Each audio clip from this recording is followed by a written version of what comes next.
नीट पेपरफुटी प्रकरणात पुणे पोलिसांनी मोठी कारवाई करत एका महिलेला ताब्यात घेतलाय। पुण्यातील बिबवेवाडी परिसरातून मनीषा वाघमारे हिला आज पहाटे अटक करण्यात आले आणि ब्युटी पार्लर चालवणारी ही महिला मुख्य आरोपी धनंजय लोखंडेला मदत करत असल्याचा संशय पोलिसांनी व्यक्त केला।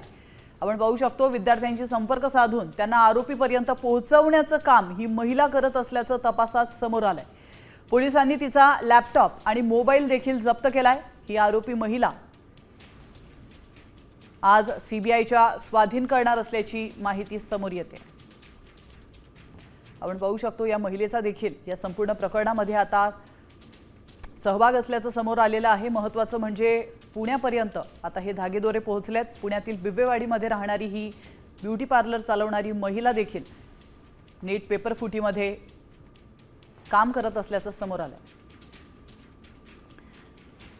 तर पेपर घोटाळ्याचं पुणे कनेक्शन आपण पाहतोय। बिबवेवाडीमध्ये मनीषा वाघमारे नावाची व्यक्ती आहे। ब्युटी पार्लर चालवण्याचा तिचा व्यवसाय आहे।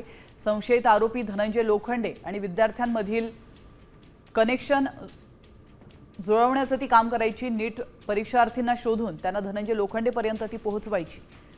मोबाईल आणि लॅपटॉप तिचा जप्त करण्यात आलाय। संशयास्पद व्हॉट्सॲप कॉल्स देखील तिचे चेक करण्यात आले। नीट परीक्षार्थींना शोधून त्यांना धनंजय लोखंडेपर्यंत ती पोहोचवायची।